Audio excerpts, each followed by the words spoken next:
بەڕێستان سڵاوتان لەوێ دووبارە ئەچمەلای تۆری دومی پرۆگرامەکەمان دەهەمین دیداری فیلمی کوردی لە یوتیوبۆری لەژێر ناونیشانی نا بۆ جەنگ سازەکرێت کە بەرهەمی ژمارێکی بەرچاو لە سینەماکارانی کورد و کارەکانیان لەو دیدارەدا نمایش دەکرێت و هەر چوار پارچەی کوردستان یاخود دەرهێنەرانی هەر چوار پارچەی کوردستان کارەکانیان دەتوانن لەو دیدارەدا نمایش بکەن. قسە و باسی زیاتر دەربارەی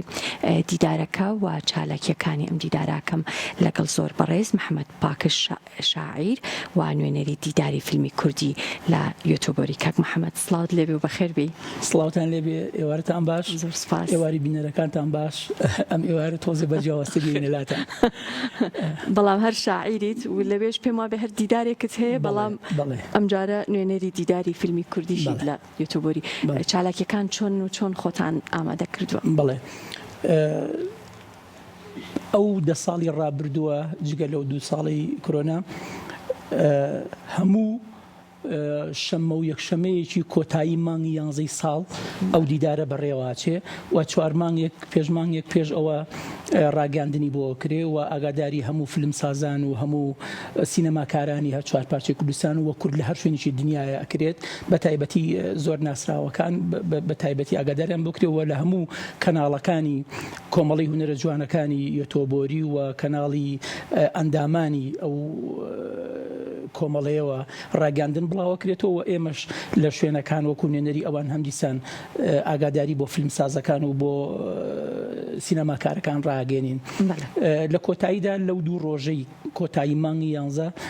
ئەو فیلمانی کە هەڵەبژێردرێن نمایشەکرێن. زۆر باشە. چەند فیلم بەشداریان کردووە و لە کۆتایی دیدارەکە خەڵات هەیە بۆ سەرکەوتووەکان؟ بەڵێ، ئەو فیلمانی کە هاتوون بەڕاستی زۆر بوون، بەڵام لە کۆی ئەو فیلمانە 11 فیلم هەڵبژێردراوە کە 10 کورتە فیلم و فیلمێکی درێژ. لەناو کورتە فیلمەکان یەکێک لە فیلمەکان بە زمانی سویدیە، هەموو ساڵە یەکێک لەو فیلمانی تایەوە فیلمەکان بە ژێرنووسی ئینگلیزی کراون، چکە بەداخەوە هەم بینەری ناکوردمان هەیە سویدی و ئەوانە و هەم جیلێک پیا بۆ بەڕاستی سا لە ئەوروپا مناڵی کورد کە لەوێ خوێندنی کوردی بە ئاسانی بەردەست نییە بتوانێت کوردی فێر بیان کوردی بزانێ، بۆیە ناچار ئەبێ ژێرنووسی ئینگلیزی هەبێ بۆی ئەوانیش تێبگەن و بۆی ئەوانەی غەیرە کوردن ئەوانیش هەم دیسان تێبگەن. ئەم ساڵ ئەم دیدارە لە 25 و 26 مانگ لە یوتیوبۆری ئەنجام درا و سەرەتای ڤیسیڤاڵەکە بە قەسیدەیەکی ئێمە کە هەر دژایەتیکردنی جەنگە و دواتر بە ئاواز و گۆرانی بە ڕێزان دلێت نامە و سۆزان نامەوە و دواتر فیلمەکان پێشکەش کراوە. لە ڕۆژی دووەمە ئەوانەی کەمابوونەوە بە بەردەوامیش لەگەڵیا کۆمەڵێک لە هاوڕێیانی کتێب لە دانیمارکەوە هاتوون کتێبەکان وەرەگرن لەو کەسانەی کە ئەو کتێبانیان خوێندوێتەوە و حەزەکەن کەسی تریش ئیسفادەی لێ بکە لەوێ و پێشەنگایەک ئەیفرۆشن و داهاتەکەی خزمەتی مناڵانی کوردی پێکەن. بەڵام بۆ خەڵات نەخێر خەڵات نییە، تەنها خەڵاتی دیبلۆمی بەشداری هەیە بۆ هەموو ئەو سینەماکار و فیلم سازانی کە بەشداریان کردووە. بەڵێ، ئەو مەرجانە چین کە ئەبێت لە فیلمەکان هەبێت و ئەو 11 فیلمەی کە با بڵێن هەڵبژێردران، بەڵێ ئەو مەرجانیان چیا بوو؟ مەرجەکان زۆر کەمن. یەکەمیان ئەوەیە کە لەسەر ئەنتەرنێت نەبێت بۆ ئەوی کە هەموو کەسێک دەستی پێ ڕانەگەیشت بێ، بەشداری چەند ڤیسیڤاڵی تری کرد بێ ئاساییە. بەڵێ، و مەرجی دووەم ئەوەیە کە ژێرنووسی لەگەڵا بێ بۆ ئەوەی ئەو کەسانەی کە دێن کورد نینیان و کەسانەی کە دێن و کوردی نازانن ئەوانش بزانن چیرۆکەکە باسی چیەکات. بەڵێ، هەموو ساڵێک بەم جۆرە بووە ئەم دیدارە، واتە ئەم چالاکیە جۆرە و جۆرانی لە خۆ گرتوویان تەنها نمایشکردنی فیلم بووە؟ هەر ساڵە و بەڕاستی بیر لەوەکەنەوە برادران و ئەم ساڵش ئێمە کە بەشداریمان کردو بیرمان لەوە کردو کە بڕگەیەک بۆ ئەمە زیادکەین بیکەین بە جۆرێک لە ڤیسیڤاڵ. ئەم ساڵ ڕاستە ناوەکە وەکو دیدار ڕۆیشت، بەڵام چالاشیەکان و پێشنیاری ئێمەش بوو بەڕاستی کە هەم شێوە ڤیسیڤاڵە بۆ جارێکی تریش بۆ ساڵێکی تریش ئێمە دیدارەکە بکەین بە ڤیسیڤاڵ کە بڕگەی تر و بەشی تر لە خۆی بگرێت. بەڵێ، بەڕێستان چۆن بەشداریتان کرد بوو ئەو قەسیدەی کە لەوێ پێشکەشت کرد چی؟ بەڵێ، بەشداری ئێمە بەڕاستی بەهۆی ئەوە کە نەمانتوانی بگەینە دیدارەکە بە سینەما سکرین بەشداریمان کرد لێرە تۆمارمان کرد لەگەڵ برای زۆر بە ڕێزم کاک جەزای ساز کە بەخۆی بە ئاواز و لەگەڵمانایەوە کۆمەڵە برادری تر کاک بورهانی گەڕیان و هەندێک برادر هاوکاریان کردین لەوێ بە سینەما سکرین پێشکەش کراوە پێشوازێکی باشی لێکراوەی کە لە فیلمەکانە بینرێت خەڵکێکی زۆر چکە هەم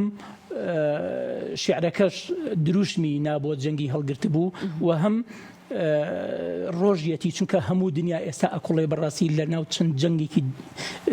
گەورەیان ئێمەوە ناوچەکەەوە جیهان و ئەوانش کە ڕاستەخۆ لە جەنگەکەیانین لەژێر کاریگەری جەنگەکەیە هەمووی زیانیان بینیوە بۆ نمونە برزبوونەوەی نرخیشتەکان بۆ نمونە قورسبوونی هاتوچۆ بۆ نمونە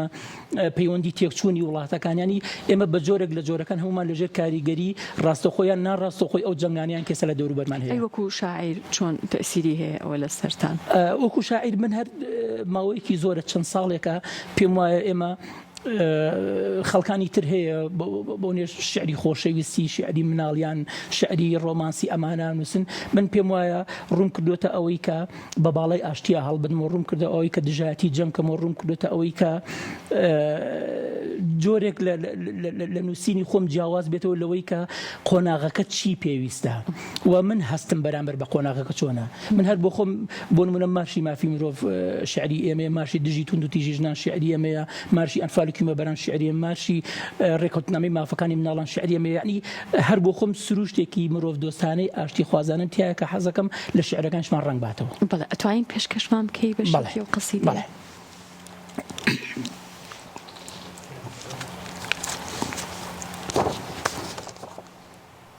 نەفرەتی جەنگ و دڵە جوانەکەی باوکم جەنگ خۆی خۆشەویستی دەکوژێ ئەگەر لەسەر خۆشەویستیش بەرپا بوو بێ جەنگ پڕمان دەکات لە ڕەنگە نەشزانی لەسەر چی بەرپا بوو بێ جەنگ ئەوەندە نەریتێکی شەیتانیە هەموو ڕەنگێک بۆ سەر ڕەنگی خۆی دەگۆڕێ کە خوێن ڕژا کاتێگرە و لەسەر مەرگ و ژیان کرا کەس لە جەنگا نابرێتەوە هەر دەدۆڕێ تکا دەکەم هەتاکو لە جەنگ دێمەوە باوکە عاشق نەبیت بە جەنگ لە ئاسی دڵە شەڕانی و نەخۆشەکان دنیا پڕکە لە هاوار و لە دەنگە دەنگ دەستی دایکم بەر نەدەیت و دەست نەدەیتە ڕق و تفەنگ ئەوە جەنگە پێش خۆی بە ئاگری تۆڵە دەسووتێنێ دوا خۆی بە دوو کەڵی سزا دەخنچێنێ دەنگتان بکەن بە نەرمەسۆزی لایلایی مناڵانێک باوکیان لە جەنگا کوژراوە دڵتان بکەن بە جێداڵدەی ئارام بەخشی ئەو ژنانەی مێردیان لە جەنگدا کوژراوە باوکە گیان ئیدی وەک جاران دڵی لاوە زویرەکان بە یەکتر ئاشت بکەرەوە گەر ژیانمان پڕ کرد لە جەنگ و مەرگ و ڕق دەستی دایکم بگرە و بڕۆ ئاوڕێکیش مەدەرەوە هەتا من لە جەنگ دێمەوە زۆر دڵی جوان وێران بووە زۆر تەلاری جوان ڕووخاوە ئەرێ بەڕاست کاتێککە جەنگ بەرپا دەبێ کام دڵ وەکو جارانی خۆی کام شار وەک جوانی خۆی ماوە هەتا من لە جەنگ دێمەوە کچانی جوان پرچی سپی دەهۆننەوە ژنان نامەی سەنگەر و بەر شەهید بوونی مێرد و برا و کوڕەکانیان دەخوێندنەوە من نازانم لە جەنگ دەگەڕێمەوە یان نا بەڵام ئەوەندە دەزانم کە جەنگ هەرگیز تەواو نابێ بەڵام ئەوەندە دەزانم هەتانەوەکانی قابیل تفەنجیان لە بەردەستا بێ هەتا لە ڕەگەزی مرۆڤ شەیدای بۆنی خوێنی تیابێ سەری مەرگێ ناخرێتە چاڵ هەر بەسکێ یانزە جەنگ لەدایک دەبێ. دەستەکانت خۆش بێ. ئەم قەسیدەیە تازەیە بۆ ئەم دیدارە نووسیوتیان پێشتر؟ نەخێر هەر بۆ خۆی یەکێکە لە ڕەوڕەوەی شعرەکانی من بۆ دژاتی جەنگ تقریبن لە ماوەی 5-6 ساڵەیە وابزانم 7 قەسیدەی وام نووسیوە بۆیە وا باش بوو کە لەوێ و بەم شێوەیە بەم جۆرە دەست پێ بکات. زۆر باشە. بەنیاز نیت ئەم بەرهەمانە لە کتێبێکە لە دیوانێکە بە دڵنیایی چۆن ئەبێت ئیشەڵا خەڵکانی تریش بیبینێەوە بیخوێنێتەوە بچێتە بەردەستی ئەو خوێنرانەی کە حەزیان لە شیعری ئێمە. زۆر باشە. کاک محەممەد چەندێک گرینگە سازکردنی ئەم جۆرە دیدارانە بۆ شاعیران جگەلەوەی کە سینەماکاران با بڵین بەرکەوتنیانە بێت لەگەڵ بەرهەمەکانی یەکتری بەڵام بۆ شاعیرێکی وەکو ئێوەیان کە لەناو ئەم جۆرە دیدارانەیە چالاکی جۆرە و جۆر سازەکرێ و بە تایبەتیش بۆ کوردانی ئەوروپا بکە. بەڵێ خۆی هونەر و ئەدەب دوانەیەکی تەواوکەری یەکترین بۆیە کاتێک ئێمە لە دیداریشی ئەوە کۆمەڵێ ڕووی تازە کۆمەڵێ خەڵکی تازە کۆمەڵێ بەهرەمەندی تازاناسین و ئەوانیش لەگەڵ ئێمە یابن بە دۆست و ئاشنا بەرهەمی تازەیەتەکایەوە بیرۆکەی تازەیەتەکایەوە و پێشنیار بۆ یەکتریەکەین. بۆیە من ئەم ساڵ ئیسفادەیەکی زۆرم کرد لەو بەشداریە لە ناسینی کۆمەڵی سینەماکار کۆمەڵی فیلمساز و بەدڵنیایی ئەوانیش لەوانەیە ڕۆژێک لۆژان چکە بەڕاستی کاتی خۆی من چەند درامایەک من پێشێکیم بۆ نووسیوە لەوانەیە ڕۆژێک لە ڕۆژان شعریشی منیش ببێ بە بەشێک لە درامایەک یاخود بە بەشێک لە فیلمێک یاخود بە بەشێک لە کورتە فیلمێک. بەڵێ ئەمە بۆ تۆ با بڵێن ئەزمونێکی تازەیە کە یان با بڵێن هەستە چۆنەکە لە با بڵێن دیدارێکی لەم جۆرە وەک نوێنەر کە تۆزێک جیاوازە لە کارەکەی خۆتەوە با بڵێن. هەڵبەتە ئەمە پێشنیاری ئەو بەڕێزانە بوو ئەو کۆمەڵی هونەرە جوانەکانی یەتۆبۆری مافی خۆیەتی کە باسێکی زۆر کورتی لێ بکەین کە لە ساڵی 1999 لەسەر دەستی هەردوو بەڕێزان خوا لێ خۆش بووان ڕوشاد ئەحمەد و عیزەت ڕەوف دروست بووە و لە ئێستایە نزیکی 200 ئەندامی هەیە و ئەندامەکانی جگەل لە کورد سویدی و ئەوروپی و هەتاک و ئەفغانی و عەرەب و تورک و فارس و هەموو شتێکی تا هیچ مەرجێک نییە تەنها بەهرەمەند بێ و ڕوویکی مرۆڤ دۆستانەی هەبێت. لە ئێستاە لە سەرۆک و 6 ئەندام پێک دێت لەگەڵ 2 ئەندامی یەدەک ساڵانە ئەم دیداراکەن و ساڵانە خەریکی خولی فێرکردنی زمان و کۆمپیوتەر و کۆڕی فکری و کۆڕی شیعری و پێشەنگا و پەیکەر تاشی و زۆر چالاکی تر هەتەنانەت هاوکاری ئەو کورداناکەن کە ئەچنە ئەو وڵاتەوە زمان نازانن و ئەوانەی کە کارێکیان هەیە بە شوێنێک تەنانەت تەلەفۆنیان بۆکەن فۆرمیان بۆ پڕەکەنەوە چەترێکی زۆر باشە بۆ کوردەکانی ئەوێ و ئەم ساڵ من بە هەموو ئەو چالاکیانە ئاشنا بووم بە هەموو ئەوانیش بە من ئاشنا بوون بۆ من دنیایەکی جیاوازترەوە دنیا بینێکی جیاوازترەوە ئەوەش کە خۆشحاڵی کردم لێرە وەکو نوێنەری ئەوان چەندین دیدارمان کردەوە چەندین بە تایبەتی لەوێ سوپاسی کورسات کراوە سوپاسی سوشیال میدیای کورسات کراوە سوپاسی NRT کراوە ئیگەلی کوردستان کراوە چکە ئەمانە بە بەردەوامی بە تایبەتی کورسات لە سەرەتایی بانگەشەی بۆ دیدارەکەەوە لەگەڵمانە بووە تا ئەم دقیقەوە تێسا لێرە من خزمەت دەکەم. بەڵێ بەخێر هاتی. بێگومان فیلم سازان خۆیان ئامادە ئەکەن بۆ ئەم دیدارە یاخود با بڵێن کارەکان پێشوەختە یاخود دەرهێنەرەکان دەستنیشانەکرێن بۆ ئەوەی کە نەخێر بەکارەکانیان دەستنیشان ناکرێن. ئێمە داواکەین و چەند مانگێکیش پێش ئەوە بیرۆکەکە بۆ خەڵک پەخشەکەین بۆ ئەوەی ئەگەر کاریشی هەیە ئەنجامی بدات بۆ ئێمە ئەنجامی دا و یاخود ئەوەی لە ڤیسیڤاڵێک بەشداری کردووە لەمیش بەشداری بکەوە ئەوەی ئەوێت خزمەتێکی زیاتر بکە بە بینەری کوردی و چکە بەڕاستی یەکێک لە شارە گەورەکانی لە سێ شارە گەورەکانی سوید یەتۆبۆریە و کوردێکی زۆری لێ و کوردێکی زۆر چون بۆ دیداری فیلمەکان بۆیە ئەو کەسێک کە ئەوێت زیاتر بەشداری بکات